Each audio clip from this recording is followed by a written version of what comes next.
Y las autoridades detuvieron a un hombre y a una mujer luego de que una niña de 12 años diera a luz a un bebé de 30 semanas. Estos hechos se dieron en Guásimo de Limón la tarde de este miércoles. Luego de que una niña de 12 años diera a luz un bebé de 30 semanas, este miércoles en Guásimo de Limón, las autoridades detuvieron a su padrastro y a su madre. Se trata de un hombre de apellido León, de 20 años, y una mujer de apellido Juárez, de 39 años. Porque es una cosa que uno nunca espera que suceda, pero son cosas que no sé cómo explicarte. Y hay un descuido demasiado grande de la familia. Es una niña y usted sabe, es doloroso, pobrecita, porque en realidad una niña tiene que andar jugando. Bueno, es algo muy terrible, delicado, porque estamos hablando de una niña de 11 años y o sea, impacta porque ella y uno también tiene hijos. Yo tengo una hija y ya yo pienso mucho en ella y digo yo, ¿cómo pueden suceder este tipo de cosas? La comunidad está consternada. No, porque ella pasaba siempre ahí, normal, pero nunca se pensó que estuviera embarazada. Estaba para entrar al colegio, nos dicen ahora. Sí, es una niña. Y un niño, la vida se la están destruyendo prácticamente, usted sabe. Entonces, las autoridades tienen que poner mano dura en eso. Cuando me dijeron, porque no sabía, nosotros vimos la ambulancia ese día en la noche, pero no sabíamos nada. Después al siguiente día ya nos vamos enterando de eso y es algo, no sé. Los detenidos están a la espera de que se resuelva su situación jurídica. Bien, y como actualización a esta información, el Juzgado Penal de Pocosí dictó 6 meses de prisión preventiva contra un hombre de apellido León por el delito de violación calificada. La víctima es una persona menor de edad y en esta causa también figura como imputada una mujer para la cual se ordenó libertad. El Ministerio Público. Y justamente queremos ampliar más sobre este tema y esta interacción de las redes sociales y la era digital en las relaciones interpersonales. Para eso le damos la bienvenida a la psicóloga y sexóloga Margarita Murillo, que se encuentra con nosotros para comprender y además poder explicar un poco más acerca de las relaciones en pareja en esta nueva dinámica. Doña Margarita, muy buenas noches, muchas gracias por acompañarnos. ¿Qué tal? ¿Cómo están? Hola, ¿qué tal? Yo un poquito resfriada, pero bastante bien. Bueno, tratemos de que no tenga que forzar muchísimo la voz, pero le damos las gracias por acompañarnos en nuestra mesa de análisis. Tenemos unas pantallas con algunos datos interesantes y unas estadísticas que quisiéramos conversar con usted y que quisiéramos comentar. Las vamos a poner en pantalla porque, como lo veíamos también en la información previa, casi la mitad de las relaciones de pareja se están conociendo ahora en línea. Un 45% de las parejas reconocen haberse conocido en línea. La pregunta aquí es, ¿cuán efectivas son las aplicaciones de citas, pero para formar relaciones estables, duraderas a largo plazo? Bueno, todo esto, digamos que se aumentó después de la pandemia, porque tuvimos que utilizar el sistema digital o virtual para poder trabajar esa angustia que generaba el haber perdido el apego, ¿verdad? Entonces, el asunto es que se ha quedado, bueno, uno de los problemas que tuvo la pandemia a nivel de salud mental es que perdimos capacidad para vincularnos. Entonces, ¿qué es lo que sucede?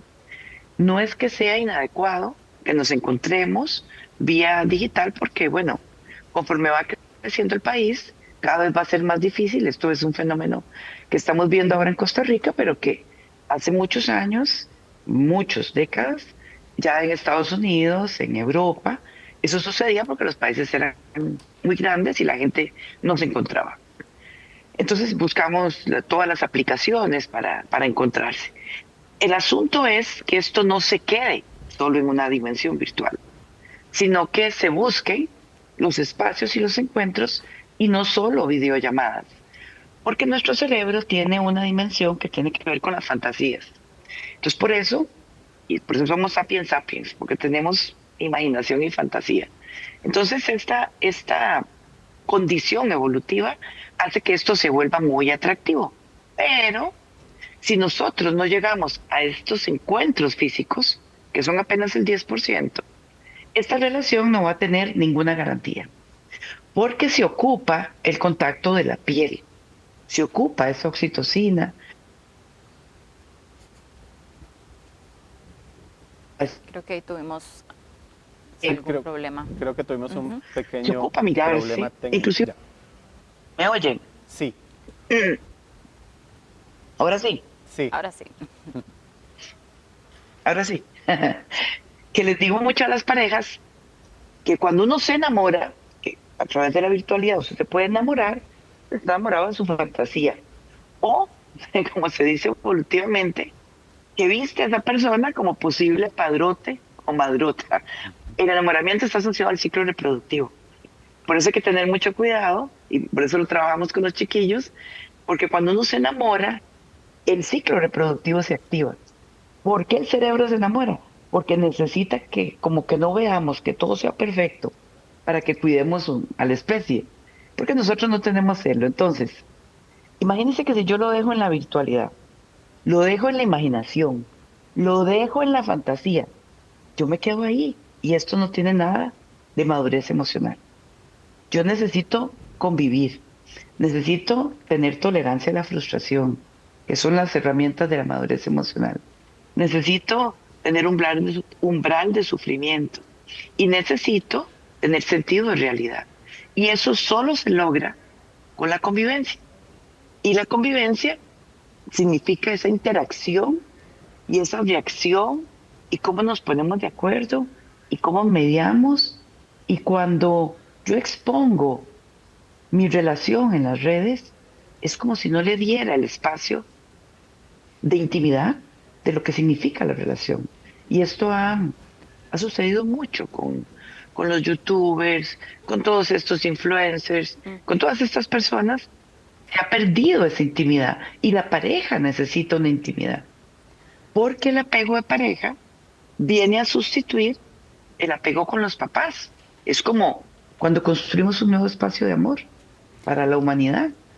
Eso significa el amor de pareja. Pero el amor romántico, que es el que vemos en ese 45% y el 30%, que es como el 75%, Sí. se queda en la fantasía. No madura, no aterriza. Entonces Doña- es como muy adolescentesco Doña Margarita, y ahora, necesitamos sí, convivir. y ahora que usted menciona ese otro 30% que estábamos viendo ahí del coqueteo en línea, 30% de los usuarios coquetean según ese estudio. Ahí surge un tema bastante interesante, ¿verdad? ¿Qué es ese coqueteo? E incluso cuando está una pareja, pero se da también esos coqueteos, esos me gusta con otras, hay una delgada línea ahí de la infidelidad. ¿Qué pasa en esos casos? Eh, el filtreo, ¿verdad? Lo que se llama filtrear, buscar, coquetear, seducir, esto forma parte del deseo. O sea, el deseo no viene si no exploras, juegas y galanteas. Cuando lo haces, aún cuando tienes una relación o estás con alguien y estás coqueteando, lo que llamamos la infidelidad, eso es un problema de la persona. O sea, es un problema de madurez emocional de la persona, que necesita a través de la fantasía, no de la realidad, volver a sentirse deseado. Entonces, estos filtros y estos espacios de infidelidad y que la gente se vuelve como loca, todos nos volvemos como locos porque es perder el apego. Por eso es que hay mucho peligro y puede haber violencia de género y muchas otras cosas. Porque es como si le rompieran a uno como el corazón. Y la persona que está cometiendo la infidelidad no está pensando en la otra persona, solo está pensando en sí mismo. Es un acto muy narcisista, muy egoísta, es un acto muy inmaduro que tiene que ver con el filtreo y con la forma de validación. Y yo puedo usar cualquier excusa. Es que estamos mal, es que no tenemos bastante relación. O sea, usted puede usar cualquier excusa. Porque si eso es una situación que tienes en la pareja, debes resolverlo con la pareja. No se resuelve filtreando por otro lado. Pero Doctora, esto es parte de un amor romántico que nos venden, totalmente inmaduro a nivel general del inconsciente colectivo, ¿verdad? Doctora, otra de las aristas del amor en estos nuevos tiempos digitales es también las consecuencias que trae también la interacción digital. Tenemos una pantalla que habla también sobre algunas de las consecuencias y quisiera, mientras ponemos esta otra pantalla, consultarle también por qué es común que hay muchas personas que reportan un agotamiento emocional después de este tipo de uso de aplicaciones, donde también se presentan algunos fenómenos como el que se conoce como el ghosting, ¿verdad? La persona con la que estaba empezando a entablar una relación desaparece sin ninguna explicación alguna, deja de comunicarse y eso afecta emocionalmente también a las personas. Aquí tenemos la pantalla ya con algunos datos y podemos ver cómo hay ahora invasión de la privacidad. De cada 10 parejas, al menos 4 invaden la privacidad y esto nos referimos a que estas personas están revisando el teléfono de sus parejas, pero además también hay muchísima violencia digital. Así es, se presta muchísimo para violencia digital, sobre todo diferentes intercambios de mensajes y aquí vemos como las estadísticas. Sobre todo con las mujeres. Exactamente, las estadísticas tienen como víctima principal a las mujeres con casi un 70% que ha sufrido este tipo de violencia en este ámbito digital. Y esto, digamos que violencia de las mujeres, porque se reporta, pero en parejas homosexuales pasa igual. También hay mucha estafa, mucho abuso, mucho maltrato. Todo eso sucede, volvemos a lo mismo, porque no queremos enfrentar una relación más real, una relación más madura, sino que lo que queremos es como quedarnos en esa fantasía, en esa etapa. Y las fantasías es una etapa de la adolescencia. Entonces, ¿por qué nos agotamos en las redes? Porque no hay una conexión. Porque no hay un vínculo, porque no hay un apego. Por eso nos agotamos y nos sentimos como desolados, como vacíos, como solos. Y eso es parte de lo que hay que educar, y es que ya no se educa solo a los adolescentes, hay que educar a los adultos. Cuando los adultos se divorcian, todos los que quedamos de alguna manera solteros y ha habido un divorcio, vamos a buscar a través de las redes. Por eso también es bueno generar vínculos. Hay un grupo muy grande aquí en Costa Rica que se llama como VIP Singles, una cosa así. Y ellos lo que buscan es encontrarse a través de muchos intereses, pero sin ninguna interacción como erótica, sino que es acompañémonos en los espacios, porque aquellas personas que se divorcian a los 40 o a los 50 o a los 60, piensan que es muy difícil encontrar pareja. Entonces, quieren tener amigos. Inclusive nosotros vamos perdiendo las relaciones con los amigos. Los latinos somos muy dados a la familia, pero somos poco dados a mantener relaciones de amistad. Por ejemplo, que yo pueda tener amigos y que no haya una interacción erótica, o que un hombre pueda tener amigos y amigas y no hay una interacción erótica. Estos son algunos prejuicios. Y claro que hay mucha violencia con la mujer porque, bueno, porque estamos en todo el patriarcado y estamos en situaciones de violencia de género y uso y abuso económico, ¿verdad? Esto es, siempre va a haber una parte muy vulnerable y las mujeres pues somos muy vulnerables en un sistema y ahora con tanta violencia a nivel político donde se ha normalizado la violencia y eso no está bien, ¿verdad? Se ha Doctora, naturalizado. Entonces las redes sufren ese impacto. y finalmente, ¿cómo podemos hacer para mantener ese equilibrio, verdad, entre esa relación digital que lo tenemos a nuestra mano todo el tiempo, las redes sociales y todas estas redes que nos rodean y las relaciones interpersonales, porque incluso puede darse mucho ese aislamiento, pero también para propiciar el acercamiento, las relaciones interpersonales? ¿Cuál sería la recomendación? ¿Cómo poner límites saludables en una relación de pareja respecto al uso, verdad, de celular y redes, claro? Lo primero es, si vamos a comer, traten de apagar el teléfono. Si, quítenle como los avisos que hacen las redes, las notificaciones. Trate de quitarle notificaciones en las redes sociales porque ya está comprobado que las redes generan adicción. ¿Por qué generan adicción? Yo les digo a mis estudiantes, Vean, este teléfono, cuando ustedes lo pasan así, este teléfono genera oxitocina y es como si tu cabeza estuviera siendo amamantado. Yo les digo, no es hora de amamantarse. Guarden los teléfonos para que pongan atención en clase. Porque, ¿qué es lo que pasa? Recibo la oxitocina, pero no recibo el contacto. Entonces, la primera recomendación es, trate de quitarle la mayor cantidad de notificaciones a las redes. Segundo, si usted está con una persona, esté con esa persona.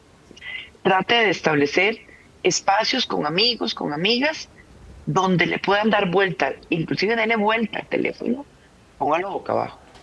De tal manera, y si puede, déjelo en el bolso. Y trate de ver la ansiedad que le genera, ¿verdad? Porque vemos, no le den por favor teléfonos a los niños. Antes de los 6 años su cerebro se va a deteriorar. Yo veo a las parejas adultas, los dos con el teléfono, y los 3 niños, cada uno, con un instrumento, o sea, ya sea una tablet o una pequeña cosa describiendo fábulas. Estos niños van a ir perdiendo y estos adultos vamos perdiendo, si nos hacemos adictos a los teléfonos, la capacidad de vincularnos. Cada vez vamos a ser más intolerantes, más inmaduros. La recomendación es, de verdad que hay que meditar, aprender a estar a solas, salir a caminar, empezar a bloquear y a darse cuenta para desintoxicarse, porque es una adicción. Y de verdad que la gente siente que le arrancan un brazo o una pierna si pone el teléfono boca abajo. Entonces, tenemos que tomarlo muy en serio y tratar de abrir más espacios de contacto. Ahora que nos obligaron, y yo decía, oh, qué dicha que es una obligación, a ir presencialmente a las universidades. Y esto es genial. Necesitamos, los humanos, necesitamos de la interacción. Nuestro cerebro no sobrevive sin eso. Muchas gracias. Bien, doctora, muchísimas gracias por su participación en nuestra mesa de análisis, interesantísimo, y creo que la conclusión general es no dejar tampoco que el mundo digital sustituya totalmente y nos atrape en el contacto personal, sea con amistades, sea con parejas. Muchas gracias. Muchas gracias, doctora.